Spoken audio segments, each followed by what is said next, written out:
जितने आस्था चैनल पर कथा सुन रहे हो, जितने फेसबुक और यूट्यूब पर सुन रहे हो, बहुत सावधानी से सुनना। 2 बार पशुपति व्रत कर लिए, आपने ये कर लिया, आपने प्रदोष कर लिया, आपने सोमवार कर लिया, आपने सारे अनुष्ठान कर लिए, बहुत सारे उपाय भी करे, तो सोमवार के दिन भगवान शंकर को अगर जल चढ़ाया जाता है तो हमारे घर में शीतलता का अनुभव होता है। कन्या स्त्री अगर मान लो हरतालिका का व्रत नहीं करती, पूजन नहीं करती, आराधना नहीं करती, तो वो कन्या, वो नारी, वो स्त्री, वो पुरुष कार्य तो बहुत करेगा, दुकान भी 4 चलाएगा, व्यापार भी बढ़ाएगा, पर संपदा को जो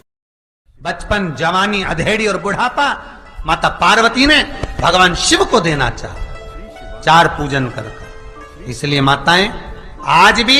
हरतालिका तीज के दिन रात्रि भर जगकर पूजन करती हैं। और मेरा निवेदन बहुत सुंदर भाव शिव महापुराण का है, माताओं अगर आप हरतालिका तीज का व्रत नहीं भी करती हो तो आपसे निवेदन है, कहीं पर फुलेरा बंधा हो, हरतालिका की पूजन हो रही हो, 5 मिनट 10 मिनट निकालकर किसी भी 5 वृक्ष की पत्तियां तोड़कर,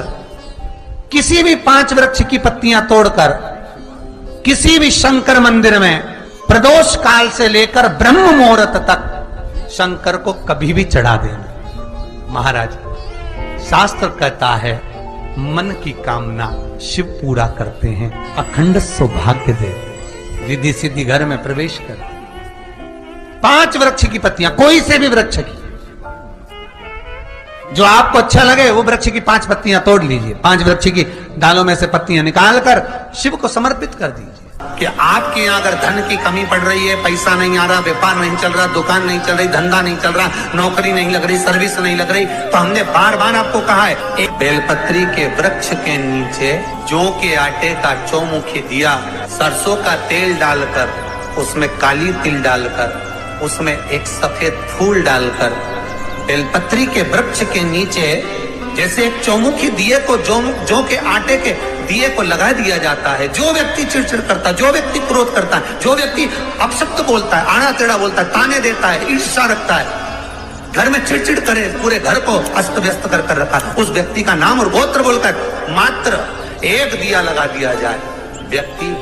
अपशब्द कहना बंद कर देता है, उसका प्रेम प्रबल हो जाता है, उसकी ईर्ष्या समाप्त हो जाती है, उसकी नफरत समाप्त हो जाती है। हम आपसे बार बार कहते हैं ना, कई बार आपको कहा एक दिया बेलपत्री के पेड़ के नीचे लगाओ घी का, और एक दिया शंकर के मंदिर की चौखट पर लगाकर, बार बार आपको कहा, उस पर विश्वास रखकर लगाओगे, सुख मिलेगा, आनंद की अनुभूति होगी। जब तुम्हारा हृदय दुखी हो जाए, तुम्हारे भीतर तुम्हें लगे कि आज मुझे अच्छा नहीं लग रहा,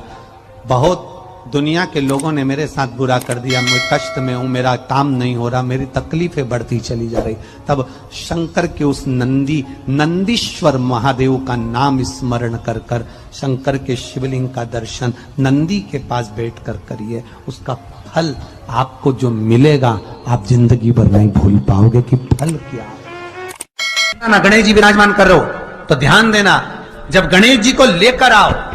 तो गणेश जी का मुख आपकी ओर होना चाहिए। गणेश जी को जब घर में प्रवेश दो तो गणेश जी का मुख आपकी ओर महाराज, और जब गणेश जी को विसर्जन भी करो तो गणेश जी का मुख आपकी ओर, पीठ नहीं। कई लोगों के घरों में गणेश जी की बहुत सारी फोटो हो जाती है, बहुत ध्यान दीजिएगा महाराज। कई लोग गिफ्ट में गणेश जी दे देते हैं। शास्त्र कहता है जिसने अपने जीवन काल में यदि गणेश की मूर्ति, गणेश की प्रतिमा, गणेश का फोटो हम किसी को गिफ्ट में दे देते हैं तो हमारे घर की संपदा उस तारीख को लिखकर रखना, उसके बाद में धीरे धीरे छिन्न होने लगती है, संपदा टिकती नहीं। 1 रुपया कमाओगे, 1.25 रुपया खर्च होगा। और घर के हर जगह पर गणेश जी की मूर्ति नहीं लगाना चाहिए, गणेश जी का फोटो हर जगह पर नहीं लगाना। जहां पूजन करते हो वहां लगा लो, जहां स्मरण करते हो वहां लगा लो, चल जाएगा, पर सारे घर में ना जाने कौन कौन सी दिशा में। और यहां तक कई लोग साल भर गणेश जी रखते हैं, तो उनसे भी निवेदन है साल भर गणेश जी रखो, मना नहीं है, पर गणेश जी रखना कौन सी दिशा में चाहिए उसका भी शास्त्र प्रमाण वर्णन करता है महाराज। लाते समय गणेश जी का मुख आपकी ओर।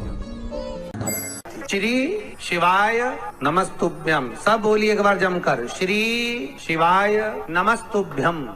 प्रैक्टिकल जरूर करना, कहीं सीओर वाला महाराज झूठ तो नहीं बोल रहा। शास्त्रों की बातें हमारे जीवन में हमें सुख प्रदान करे, इसलिए इस भाव का आनंद करते हुए आज की कथा को विराम देते हैं।